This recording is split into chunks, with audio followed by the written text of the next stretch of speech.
नमस्कार, देश की बात में हाजिर हैं। पहले बात मणिपुर की। हिंसा की आग में झुलसे मणिपुर से भयावह, शर्मसार और विचलित करने वाला वीडियो सामने आया है। इस वीडियो में 2 महिलाओं को नग्न अवस्था में परेड कराया जा रहा है और उनके गैंगरेप का भी आरोप है। ये घटना 4 मई की है, जो इम्फाल से 35 किलोमीटर दूर कांगपोकपी की बताई जा रही है। और वीडियो के वायरल होने के बाद पुलिस ने मामले की जांच तेज करते हुए एक आरोपी को गिरफ्तार किया है। घटना को लेकर पुलिस ने एक बयान भी जारी करते हुए कहा है कि इस मामले में हथियारबंद आरोपियों के खिलाफ अपहरण, गैंगरेप और हत्या का केस दर्ज किया गया है। इस मामले में एक आरोपी को गिरफ्तार कर लिया गया है।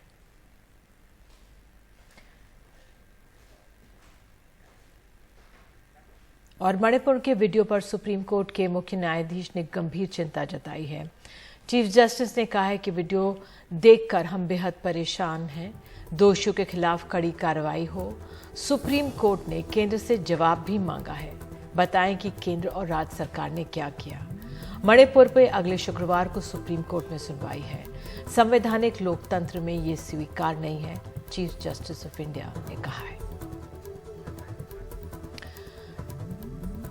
तो मणिपुर में हैवानियत, राज्य सरकार की रिपोर्ट आई है इस पर। पुलिस के मुताबिक कार्रवाई में देरी नहीं हुई।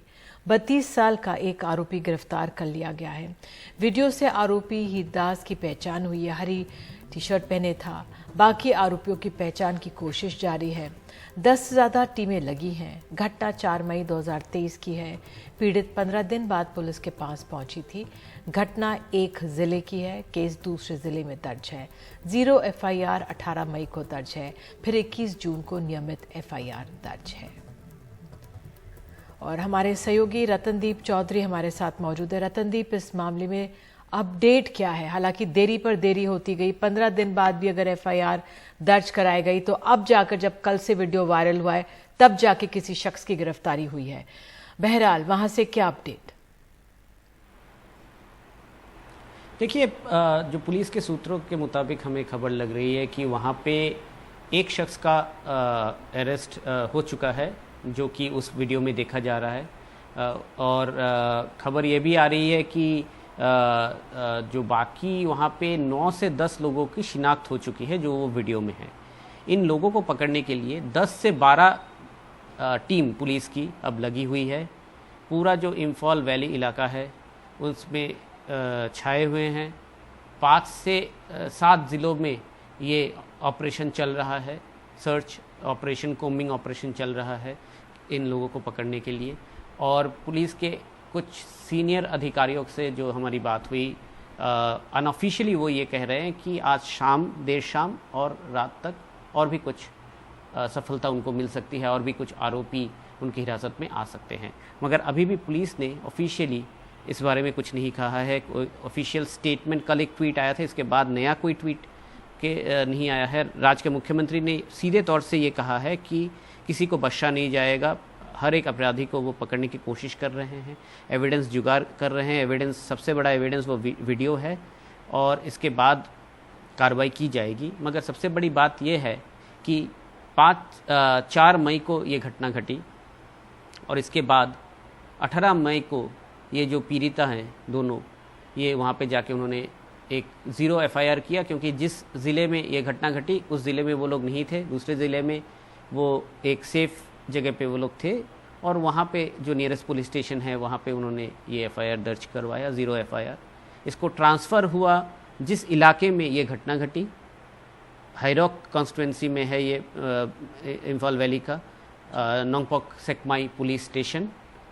वहाँ पे इसको ट्रांसफ़र होके इसको फॉर्मली, औपचारिक रूप से इसका जो रजिस्टर हुआ तब ये 21 जून को हुआ।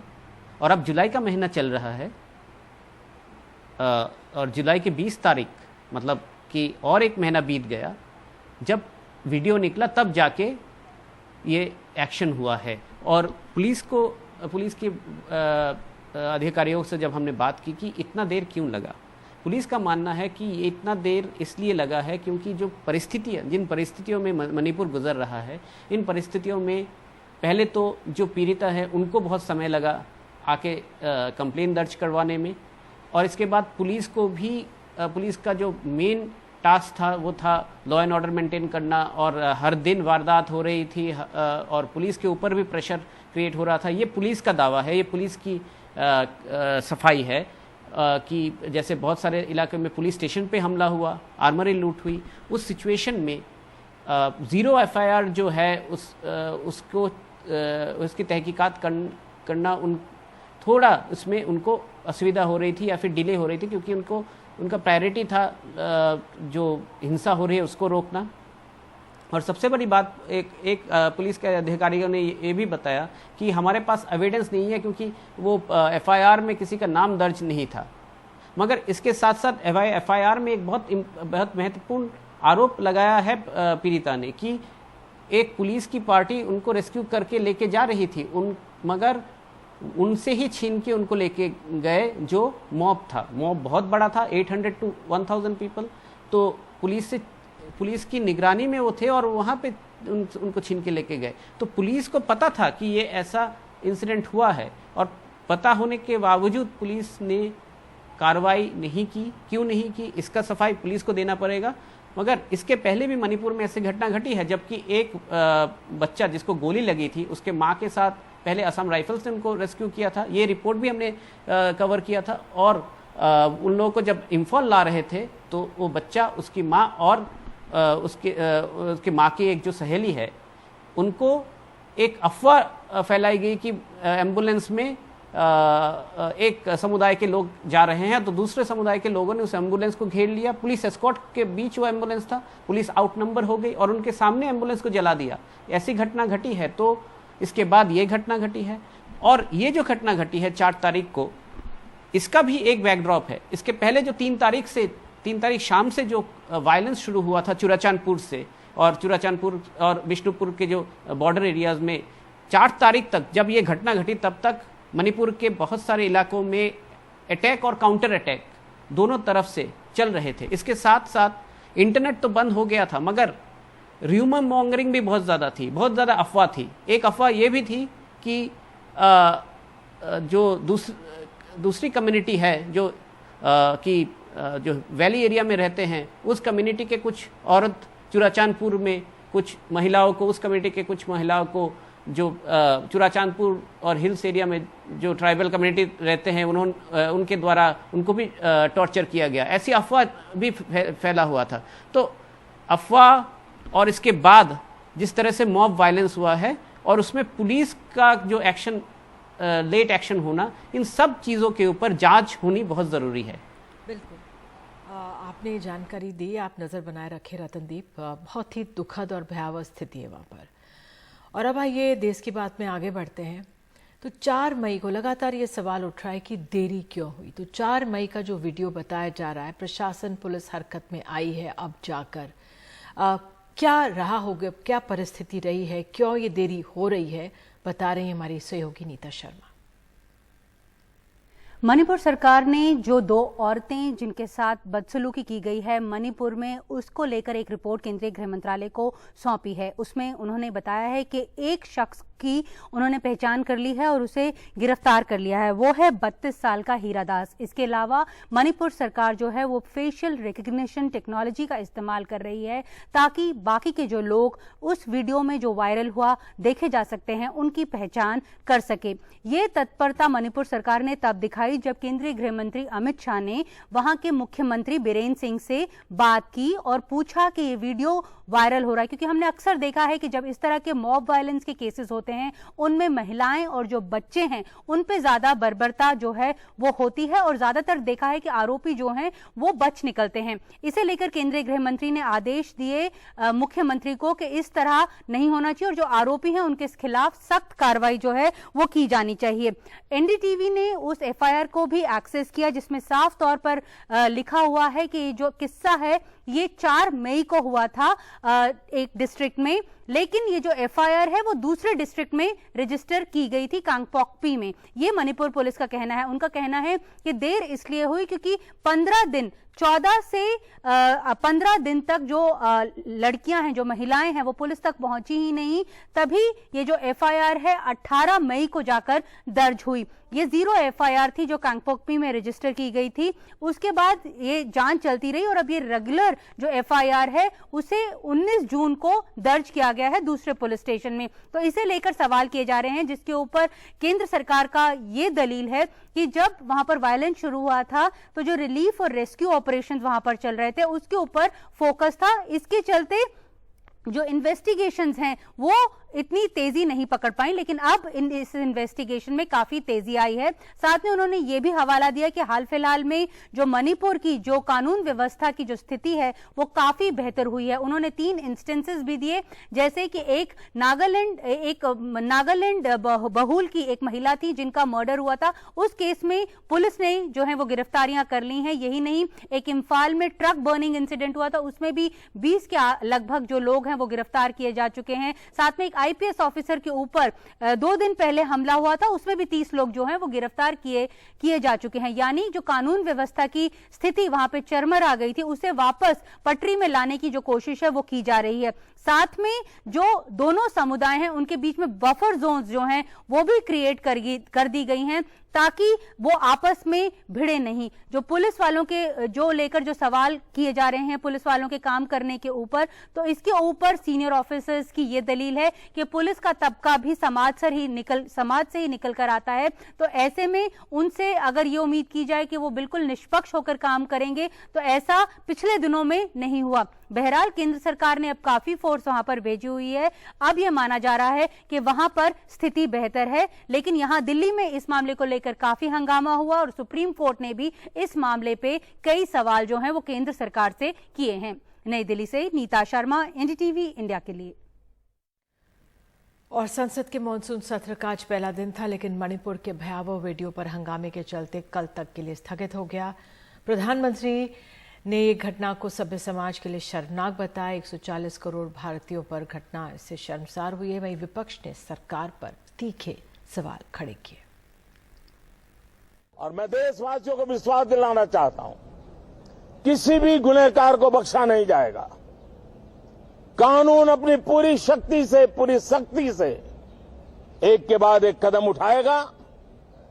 मणिपुर की इन बेटियों के साथ जो हुआ है इसको कभी माफ नहीं किया जा सकता है। मानसून सत्र शुरू होने से पहले प्रधानमंत्री नरेंद्र मोदी ने मणिपुर की घटना पर अपनी चुप्पी तोड़ी।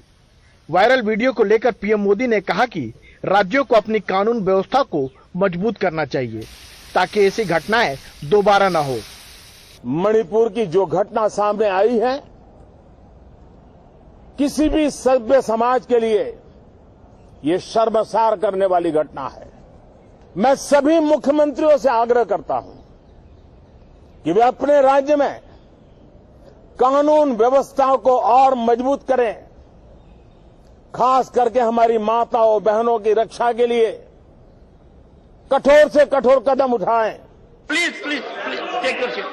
लेकिन मणिपुर पर प्रधानमंत्री मोदी का बयान भी संसद में हंगामे को रोक नहीं पाया। लोकसभा और राज्यसभा में इस मुद्दे पर जमकर हंगामा होता रहा। मणिपुर संकट पर संसद में चर्चा किस नियम के तहत कराई जाए, इस महत्वपूर्ण सवाल पर सत्ता पक्ष और विपक्ष के बीच मतभेद खुलकर सामने आ गया है। विपक्षी दल अपनी मांग पर अड़े हुए हैं कि राज्यसभा में मणिपुर संकट पर चर्चा नियम 267 के तहत कराई जाए, क्योंकि इसमें सदन की तय कार्रवाई को रोककर लंबी चर्चा का प्रावधान है। विपक्ष इस बात पर अड़ा रहा कि सदन में पहले मणिपुर पर चर्चा हो, चर्चा के दौरान प्रधानमंत्री जवाब दें। वहीं सरकार की ओर से कहा गया कि विपक्ष जानबूझकर सदन चलने नहीं दे रहा है। शॉर्ट ड्यूरेशन में कई अपोजिशन पार्टी के एमपी ने नोटिस दिया है।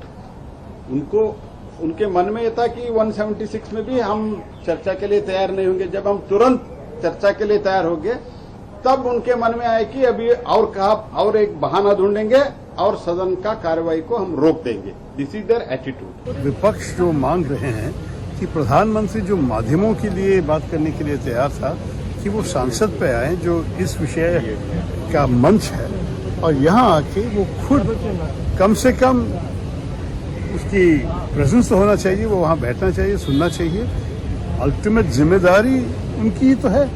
तो इसलिए हम चाहते हैं कि प्रधानमंत्री आके बैठे यहाँ और इस डिबेट में शामिल हो। मणिपुर की घटना को लेकर महिला सांसद काफी गुस्से में नजर आई। इन सांसदों की मांग है कि दोषियों को जल्द से जल्द कड़ी सजा मिले और इस पर राजनीति न हो। इस दुर्घटना से सभी बहुत आहत हैं। लेकिन विपक्ष मांग कर रहा है कि प्रधानमंत्री सदन के अंदर बयान दें और जो बोले हैं वो विपक्ष के दबाव की वजह से बोले हैं। देखिए, ऐसा है कि ये ऐसी घटना नहीं है कि जो किसी के दबाव में किसी के अंदर से कोई बात नहीं। अब ये घटना समझ आई है तो हमारे प्रधानमंत्री, हमारी सरकार जो जीरो टॉलरेंस टुवर्ड्स क्राइम रखती है वो इस पे जांच करके तत्काल दोषियों को पकड़ेगी और उनके खिलाफ कार्रवाई होगी। मई में हुई घटना को एग्जैक्ट पार्लियामेंट के एक दिन पहले इतना तरीके से वायरल करना, जो घटना हुई वो अतिशय दिल दहलाने वाली घटना है और जिन्होंने भी ये क्राइम किया है, जिन्होंने भी इस तरीके का महिलाओं पे दुर्व्यवहार किया है, उनके ऊपर कड़क से कड़क कार्रवाई होगी। मानसून सत्र का पहला दिन हंगामे की भेंट चढ़ गया। हालांकि मणिपुर को लेकर सत्ता पक्ष और विपक्ष दोनों चर्चा चाहते हैं, फिर भी गतिरोध बना हुआ है। मणिपुर की घटना वाकई में शर्मनाक है और इस पर संसद में गंभीर चर्चा और दोषियों पर कार्रवाई जरूरी है। लेकिन संसद में पहले ही दिन इस मुद्दे पर सरकार और विपक्ष के अड़ियल रवैये से लगता है यह मुद्दा चर्चा के बजाय कहीं परस्पर विवाद की भेंट न चढ़ जाए। नई दिल्ली में हिमांशु शेखर और राकेश सिंह के साथ राजीव रंजन, एनडीटीवी इंडिया। और आपको बता दें कि विपक्ष के नेता राहुल गांधी ने कहा, ट्वीट करा कि जब मणिपुर में भारत के विचार पर हमला किया जा रहा है तो इंडिया चुप नहीं रहेगा। हम मणिपुर के लोगों के साथ खड़े हैं। शांति ही आगे बढ़ने का एकमात्र रास्ता है। उधर अरविंद केजरीवाल ने भी दिल्ली के मुख्यमंत्री ने ट्वीट किया है, मणिपुर की वारदात बेहद शर्मनाक और निंदनीय है। भारतीय समाज में इस तरह की घिनौनी हरकत बर्दाश्त नहीं की जा सकती। मणिपुर के हालात बेहद चिंताजनक बनते जा रहे हैं। मैं प्रधानमंत्री जी से अपील करता हूं कि वे मणिपुर के हालात पर ध्यान दें। और अब बात कर्नाटक की। कर्नाटक की कांग्रेस सरकार ने अपने चौथे गारंटी यानी गृह लक्ष्मी योजना को लागू करने की प्रक्रिया शुरू कर दी है। इसके तहत परिवार की मुखिया महिला को 2000 रुपए हर महीने मिलेंगे, लेकिन अब एक शर्त जोड़ दी गई है कि ये सिर्फ उन परिवारों को ही मिलेगा जो जीएसटी और इनकम टैक्स रिटर्न्स नहीं भरते।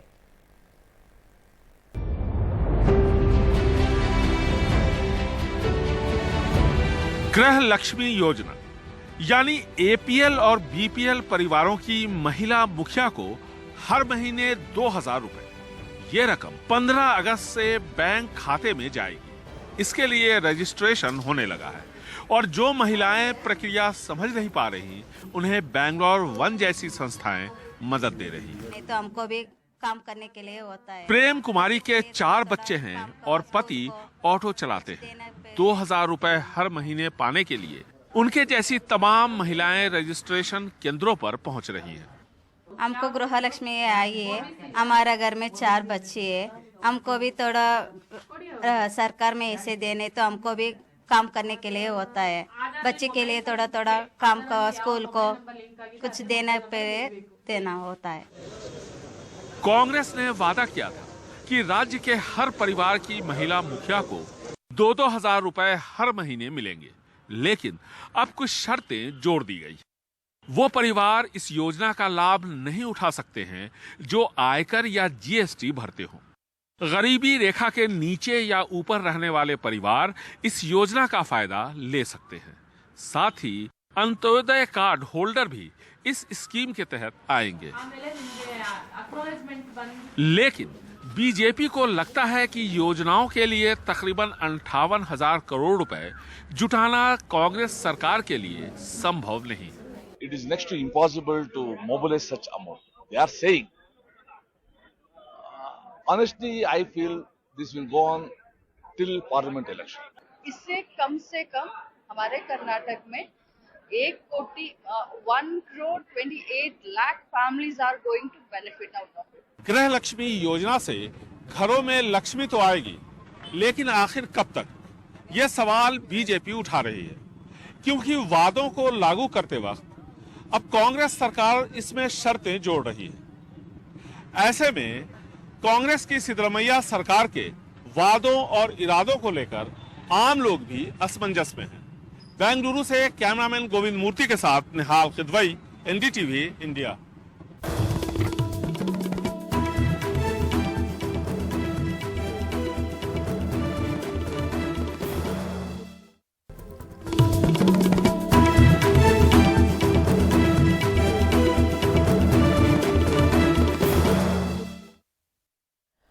बात अब राजस्थान की। राजस्थान कांग्रेस की चुनाव समिति का ऐलान कर दिया गया है। इसमें सचिन पायलट को भी जगह दी गई है। लिस्ट में उनका नाम चौथे नंबर पर है। गोविंद सिंह डोटासरा समिति के चेयरमैन बनाए गए हैं।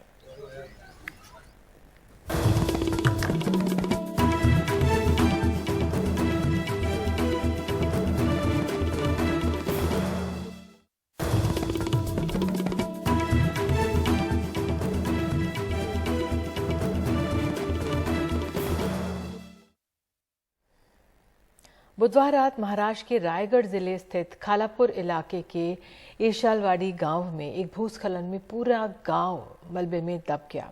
इस हादसे में जहां अब तक 16 लोगों की मौत हुई है, वहीं अब तक 100 से ज्यादा लोग गायब हैं। कई परिवार वाले अब भी अपनों की तलाश कर रहे हैं और आसपास के इलाकों में मातम का माहौल है।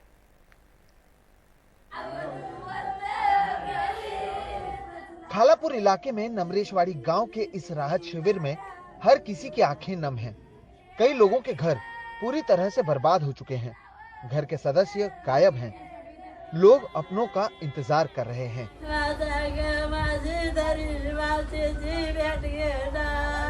बुधवार रात इरशालवाड़ी गांव में हुए भूस्खलन में पूरा गांव मलबे में दब गया। इलाके में 48 परिवार रहते थे, जिनमें से कई लोगों के बारे में अब तक कोई जानकारी नहीं मिल पाई है। 35 साल की भूमि पारदे को बुधवार रात जब पता चला कि हालात खराब हो रहे हैं, तो वो अपना घर छोड़कर खेत में जाकर रुक गईं। सुबह लौटने पर देखा तो पूरा गांव मलबे में दब चुका है। इनके परिवार के कुल 8 लोग लापता हैं, जिनमें इनके 2 देवर हैं। मला एकदम जोरात आग मारने का, उठा हुआ ही नहीं। मुझे रात के समय में मेरे ही घर के लोगों ने जोर से आवाज लगाई कि उठो, पूरा गांव बर्बाद हो गया है। कहा कि कुछ नहीं बचा। ये सुनते ही हम अंधेरे में भागे और रात भर खेत में भीगते रहे। हम सब डरे हुए हैं, कुछ समझ नहीं आ रहा। रायगढ़ इलाके में पिछले 2 दिनों से भारी बारिश हो रही है और बुधवार रात करीब 10:30 बजे भूस्खलन होने के कारण रात के अंधेरे में लोग सुरक्षित स्थान पर नहीं जा सके। गुरुवार सुबह से ही राहत और बचाव का काम जारी है। रागी पारदे को गुरुवार सुबह सुरक्षित बाहर निकाल लिया गया, लेकिन परिवार के कई सदस्यों के बारे में कोई जानकारी नहीं मिल पाई है। एक ही झटके में इनके तरह कई लोगों का जीवन तबाह हो गया है।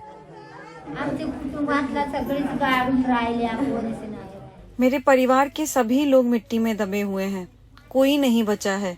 मेरे ननद के 7 लोग, मेरे बुआ के घर के 4 लोग, मामा के घर के 5 लोग थे, कोई नहीं बचा। जिस इरशालवाड़ी गांव में ये भूस्खलन हुआ है, वहां पहुंचने के लिए पक्के सड़क से लोगों को लगभग 1.5 घंटे तक पहाड़ पर पैदल चलकर जाना पड़ता है, जो एनडीआरएफ सहित दूसरे एजेंसियों के सामने सबसे बड़ी चुनौती है।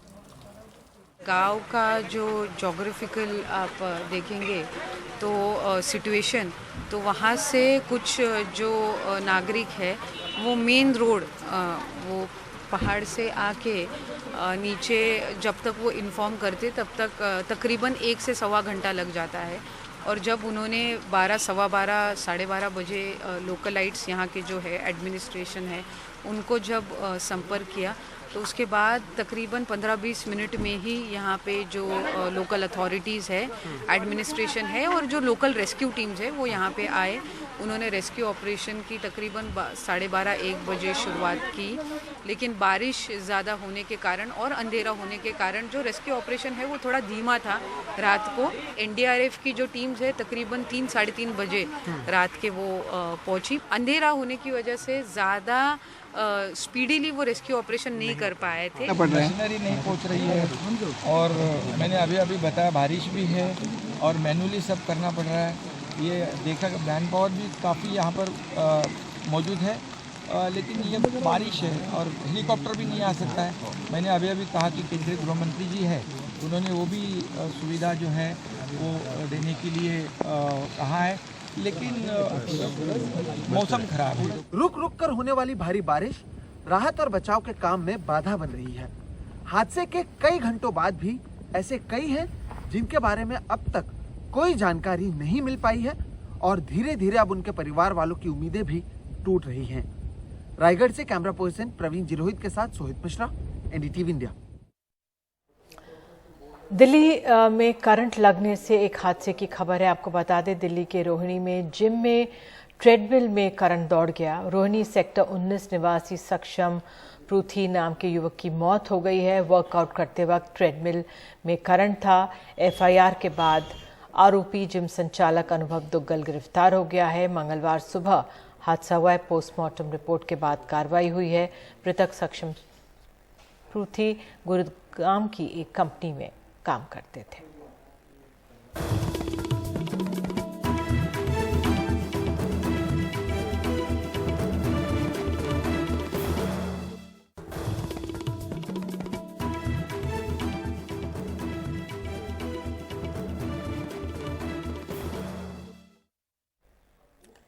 और अब बात आंध्र प्रदेश की। ये कहानी आंध्र प्रदेश के अनंतपुर जिले से है, जहां गरीबी के हालात में रह रही एक महिला ने केमिस्ट्री में पीएचडी हासिल की है।